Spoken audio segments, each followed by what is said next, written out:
About a year ago, I started a project called Pete Calandra and Straight Up, and used this as a vehicle to write, record, and release jazzier music stylings. I love writing and playing in this style, but it doesn't fit in with this sort of ambient, electronic, orchestral music that I've been releasing under my own name for the past 10 years. What we'll be doing on today's piece, which is titled Mixed Emotions, is not taking a look at the production values, but looking at how the music unfolds, how the melody relates to the chords on the piano, the different sections of the piece, how the structure unfolds, how I create little hooks inside of different sections in this style of music. And additionally, we'll be taking a look at how the rhythm works, how the bass and the drums work together, how the bass works with the piano, and how the piece unfolds, how the arrangement is structured. How do the drums play on the first verse versus the second verse? How do they play in the bridge versus the chorus? How does the solo unfold? All sorts of stuff like that. Just a musical analysis as opposed to a production values analysis. There are chapters in the description box below to help you navigate through this piece. If you like this video, give a thumbs up. For more content, please subscribe, and to be notified, ring that bell. Please leave any comments down below. If you'd like to further help out the channel, you can buy me a cup of coffee. There's also a link to that in the description box. Thanks so much for watching, and let's get right into it. What we'll do is take a listen to the intro, the first verse, and the first chorus, and then we'll break down the song a little bit, just so that you can get a little taste of what is going on here.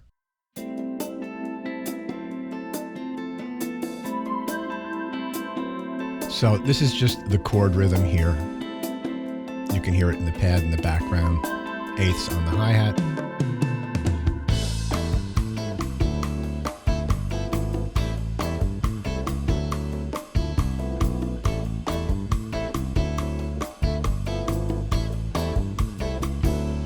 First verse.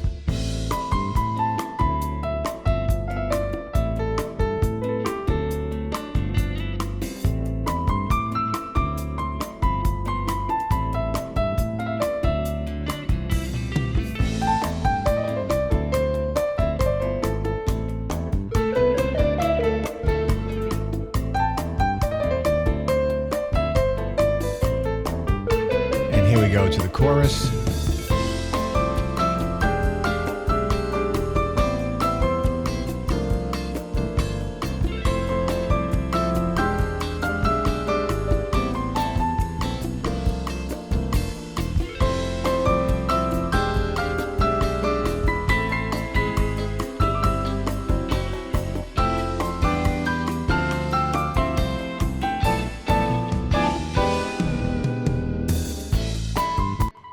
All right, and that repeats. And then we'll talk about the solo section and what comes after. If we take a look at the Pro Tools session, I've got an intro that lasts 16 bars.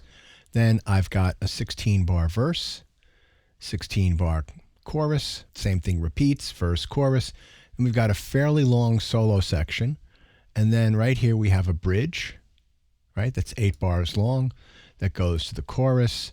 And then the outro, which is very similar to the intro. So that seems to be the form of this piece. And I'll talk about what I do with the arrangement shortly, but let's just analyze the melody and the chords and the rhythmic feel of the song. The song begins with this introduction, and it lays out the harmonic structure that's found throughout a vast majority of the song. And the chords are A minor ninth, D9, F major 7th over G to G13. These are kind of like two variations on a 2-5 progression. Let's take a look at that. So we've got A minor, 2, 5 in G. So the next two chords are F major 7th over G to G13. So I give you the G in the bass, but instead of going from A minor, D7 to G,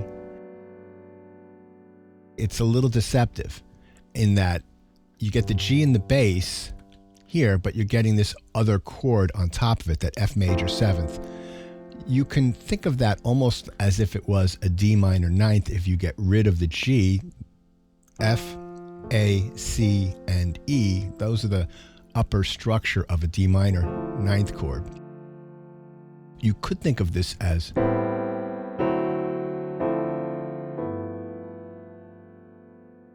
A minor ninth, D9, D minor ninth, G13. But having that G in the bass there, it makes it a little bit nicer. So you get the 2-5-1 A, D, G in the bass, but not quite that in the right hand. It's a little deceptive. We'll talk about the feel with the clave and the bass line here, but basically this is a cha-cha kind of rhythm, a variation on that. I want to talk about how I play out the melody here in the first part of the verse. So this is 2 4-bar sections right here. And if we look at the melody here, I'm trying to avoid playing the tonic right at the beginning. Okay, so I'm playing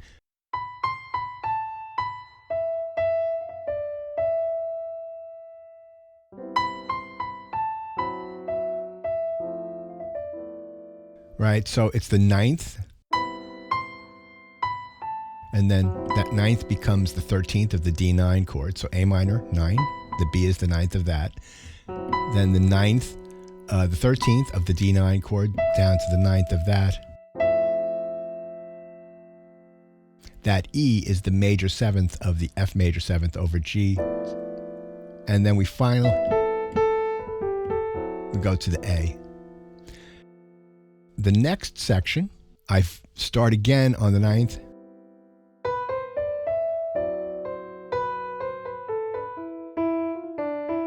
So we get a similar rhythm. It's a little variation, and you see how the melodic contour is a little bit different, right? The first 2 bars are at measure 17, which is up here. And then right here,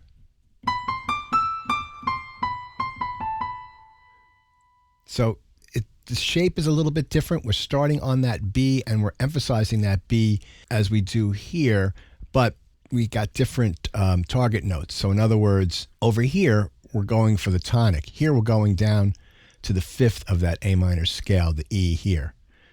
So again, so we start on the 9th, then we have the tonic of the D9, then that 9th of the A minor becomes the sharp 4 or the raised 11th of that F major 7th, then 9th to the 5th, right, of that A minor. So the first time up here, you notice that these 2 bars, this bar and this bar here, the rhythm and the contour is the same, but they start on different scale degrees as opposed to which is down here. That's the first 2 phrases, and then I want to vary that. Right here at measure 25, we are starting on the tonic, but we're getting away from it very quickly. And notice how not starting on the downbeat, my phrases are starting after the beat. That's another important facet of what I try to do.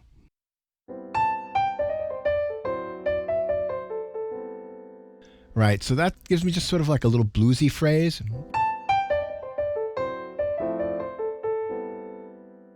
And then this almost becomes like an answer to that. So this becomes like a question and then a little answer or a head and a tail.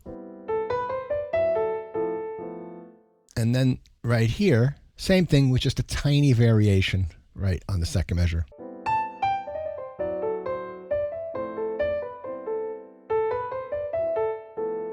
And that leads us to the bridge. In the bridge, we're starting on the flat 6 or the F major 7th of A minor.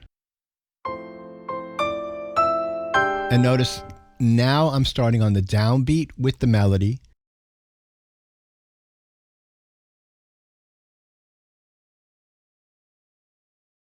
The melody is a little bit slower here. In other words, it's not as rhythmically vital as this. I want this to be more of a hook. And it's just outlining a 5th, this first one. So we're starting on C, we go up to G, and then back down to C. So that, and then we've got that sharp 9 of the E7 chord in the melody, that G there. Then on the downbeat here, I'm landing on that D, which is the 11th of that A minor chord. And then it resolves down to the C, which is the 3rd of that. which is a common tone between this chord and these two chords here, the C. And then that repeats. And then with a little variation. And then it repeats a third time. So I really want people to hear that and really make that a hook that you remember. And then I change it here.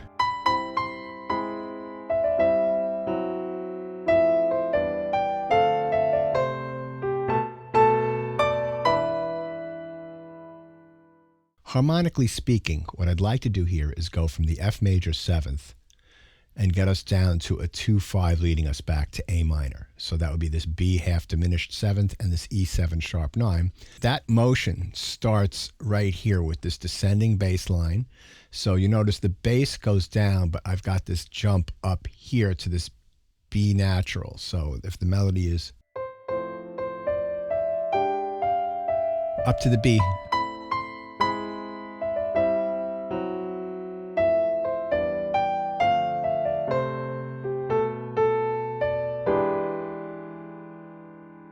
and what happens here harmonically is that we go from A minor over G sharp, A minor over G, F sharp half diminished 7th, F major 7th, E minor 7th, D minor 7th, D minor over C. That leads us down to the B half diminished, E7 sharp 9, back to the A. And then we've got another kind of hook right here.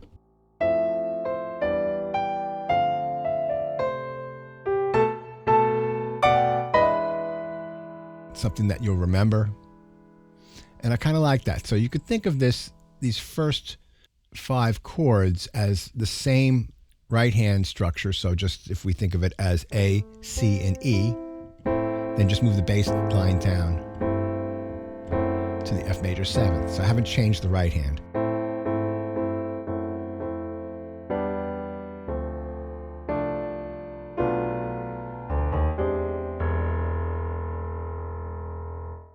Let's talk about the rhythm for a second. This pattern here is the chords and the rhythm of the chords that I'm playing and also of the rhythm guitar.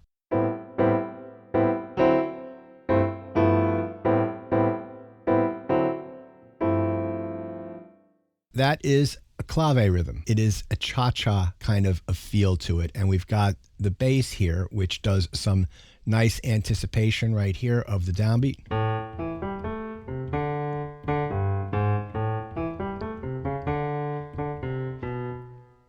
And that's basically it. Those two things play together really nicely, and we'll listen to those in isolation with the drums. So I want to talk about a few other things too, is that once the verse starts right here, the bass gets much simpler.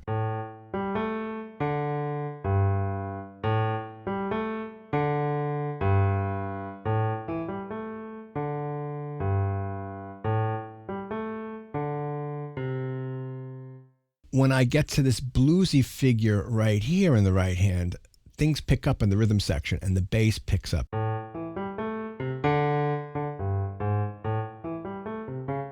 Right, and goes back to the feel on the intro. Right here in the chorus, we go to a more, almost like a bossa nova.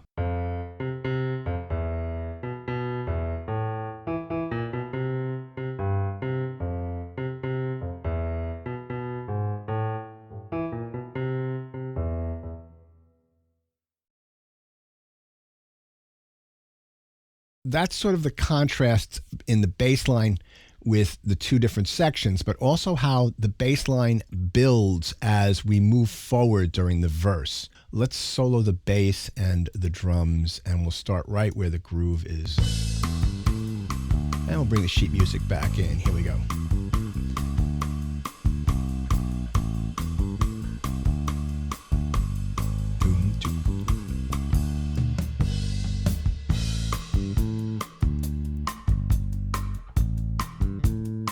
And hear how the kick is locked right in with the bass. They're just so good, the two of them. And now, in this bluesy section, see how it gets a little busier,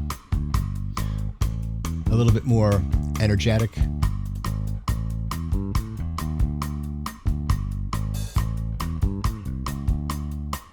And now the chorus.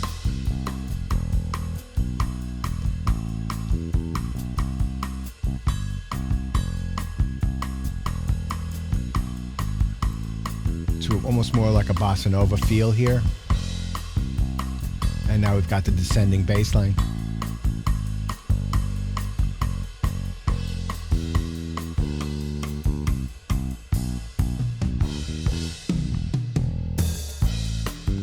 Now, one thing I want to talk about is anchor points, right? You can't have the bass syncopating the downbeat all the time. There has to be a few spots where you land right on the downbeat, and that sort of centers the time. So if we notice here, we're going down chromatically and we're anticipating the downbeat. And then right here, when we get to the F major 7th, that's right on the downbeat. And then we've got a series of chords that occur anticipating the beat. Right here, anticipating beat 3, anticipating beat 1. But then right here on the 2-5, that first chord, we're right on the downbeat. And then we land on beat 3 right here. See that? Boom, doom, good, doom, boom, ba doom, boom, ta ta, chicka cha, cha cha cha, boom, right into the downbeat again. So that's how that works. And let's go back a little bit and let's add the guitar in and take a listen to how the electric guitar works with the rhythm section.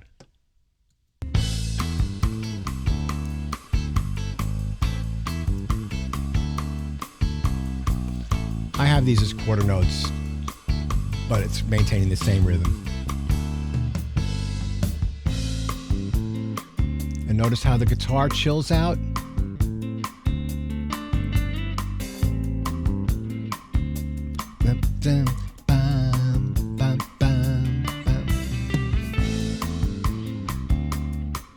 Still not getting really busy with the guitar.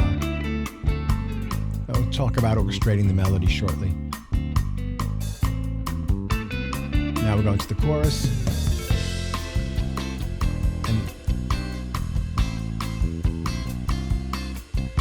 just really strumming.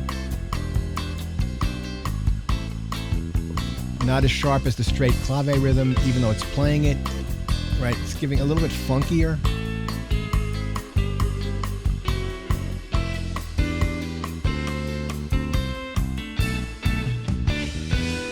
Many guys playing that note, or many me.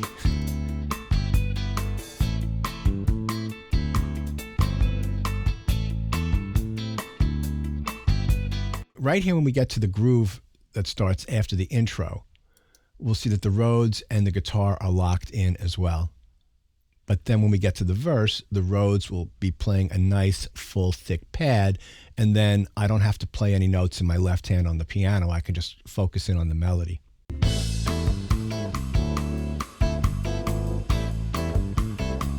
So you see that it's clean, there's not a ton of stuff happening, no cross rhythms, everything's just locked in. And now the verse, calm down.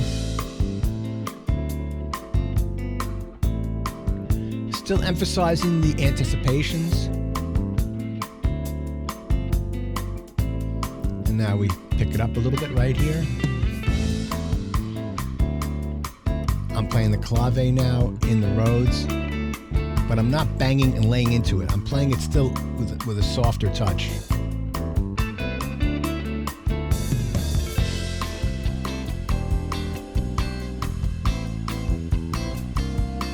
Now notice here, I'm playing some of the clave in the Rhodes. It's a 2-bar phrase.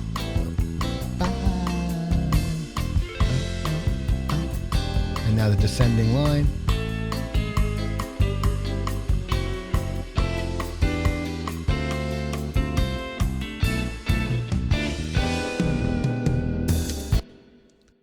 Let's talk about orchestration. Let's turn the drums off for a second and let's add the piano and the other keyboards. Let's see. And here's our piano. So we'll take it this time from, so 1 bar before the verse. Here we go. So just the piano playing the melody and a little answer in the guitar.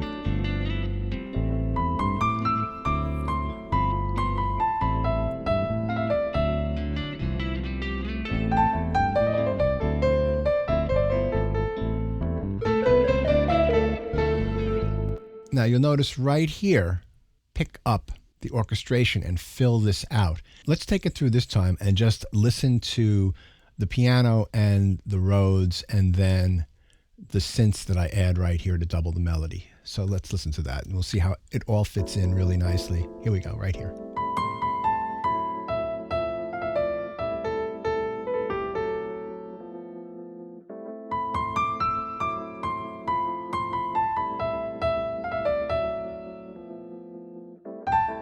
Clave and the Rhodes.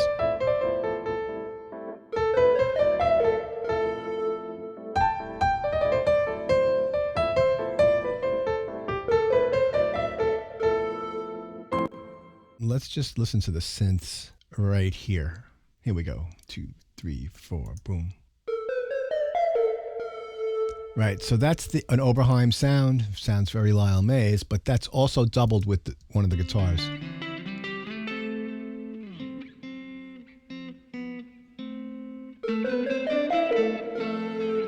So you hear that on the guitar is playing that as well.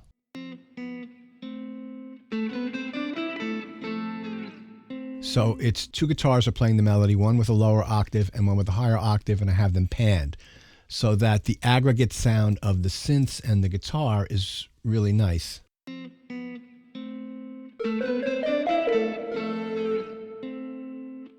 Let's listen to the second verse with the piano and the bass. And you'll hear that I've doubled the piano the second time around with sort of like a Crystal Rhodes electric piano sound.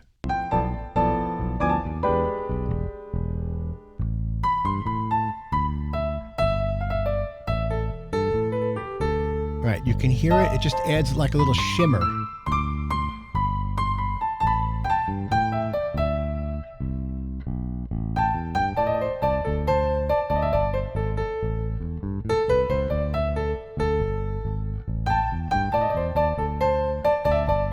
And let's listen to that with the synths at that one little counter melody.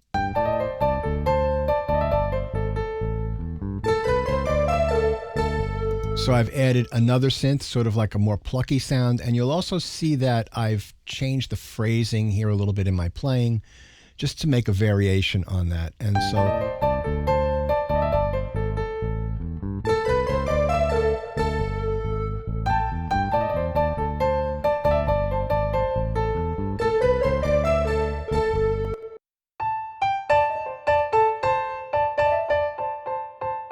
right, I'm holding that high A.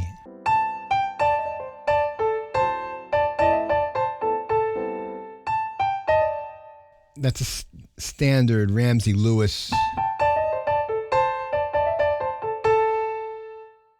kind of thing that he does all the time, with holding onto the paddle point and the pinky while he's playing these bluesy licks in his right hand.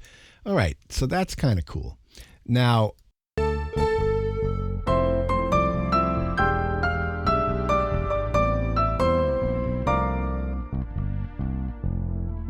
second time to the chorus, I'm playing this kind of 80s sounding Oberheim pad.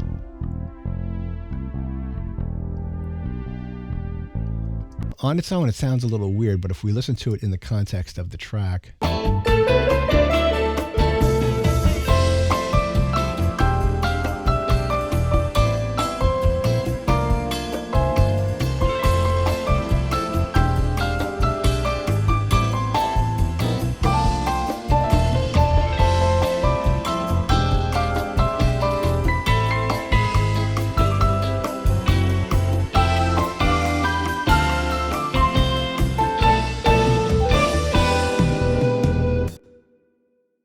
You can hear the second time to the chorus, it's much fuller with that pad sound, and there's also this little bit here towards the end where the Crystal Rhodes and the regular Rhodes are playing.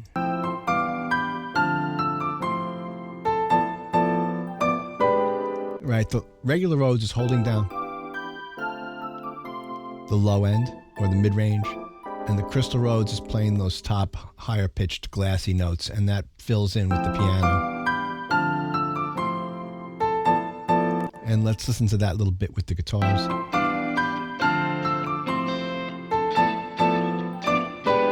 So the second time through the chorus with the guitars there, I'm playing it a little bit more forcefully.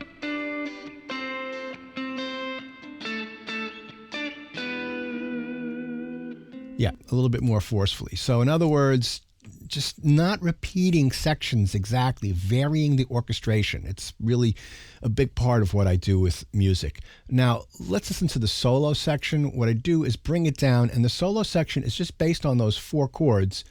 But what I do is it goes up in half steps every once in a while. Let's just listen to that, and then we'll talk about it.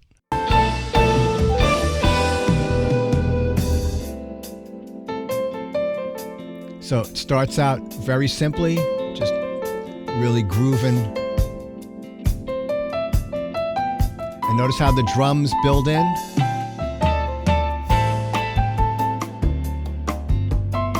And notice how when the bass enters, it's that simple pattern from the beginning. And the guitar is just sort of playing around. Now here. Right, so I know that right here at 97, going to go to the ride cymbal, and it's going to get really into sort of more of a bossa / samba kind of feel here. Boom, da-doom, da-doom, da-doom, right? And leading, so we're just constantly moving forward and constantly leading and building and growing with how the rhythm section is unfolding during the solo. And I try to match that with my piano playing. But what I do here, which is kind of cool, is I've got this line right here in the bass, this descending line that's doubled in the electric piano.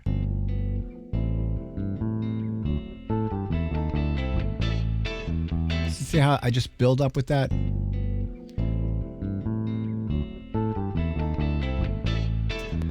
And then there's an 8th note rhythm guitar here, strumming and crescendoing. So that all crescendos in and builds up to this next groove that starts at measure 97. So let's listen to that with everybody.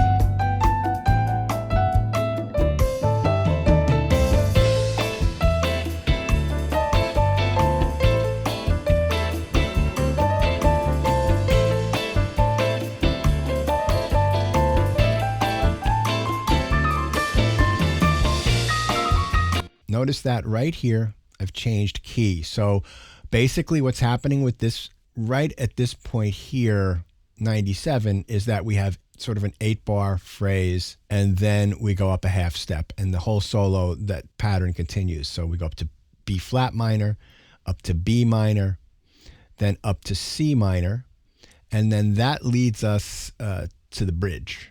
I would suggest listening to the whole tune. I don't want to play the whole piano solo. Let's listen to how we get to the bridge. So now we're in C minor.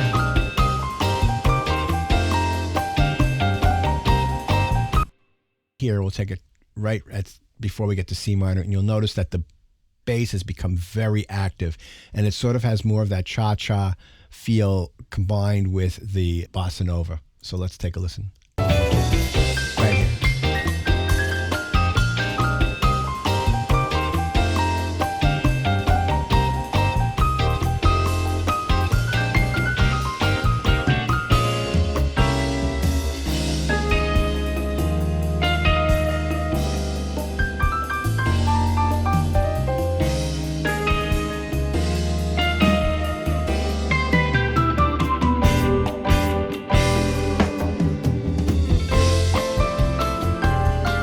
Then off to the final chorus. So we've got the bridges 1, 2, 3, 4, 5, 6, 7, 8, 9. So it's basically 8 bars long with an added bar on this 5 chord here. We've been building, and I wanted to go back to something that had the flavor of the very, very beginning of the piece, but was different because we need to get from C minor-ish back to A minor. This is the intro of the song. So that's sort of preparing us for what's coming next by introducing the clave and the guitar rhythms and the chord progressions. But here, I want something that is light like the beginning is, but we have different chords. So the chords at this point are D flat major 9th to D flat over E flat. Let's move this up here so it's a little bit. Okay, so from right here, the chords are D flat major 9th, D flat over E flat, C major 7th over D, E flat major 7th over F, then that repeats to the D flat over E flat, right? And then to the E7 sharp 9, our favorite chord there. The drums are dancing on the cymbals, and there's just a very simple melody like that, right? And I think it works out really well. So let's take a listen to the end of the solo into the bridge.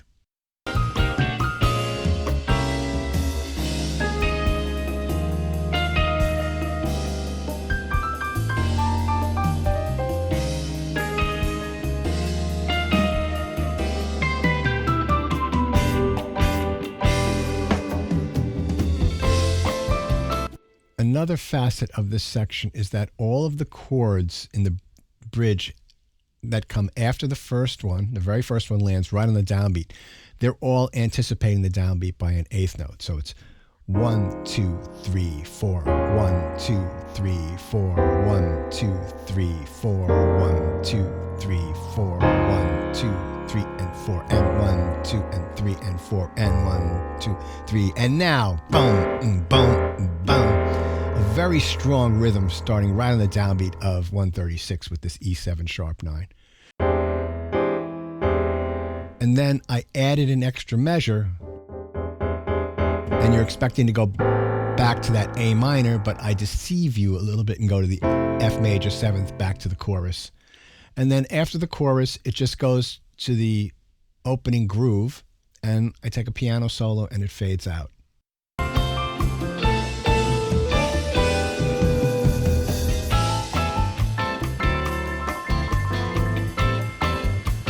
Also, I love the drum fill right before the outro that he does on the hi-hat. It's really cool. Right, he's opening the hi-hat while he's playing those eighth notes louder and louder. It's really, really fabulous.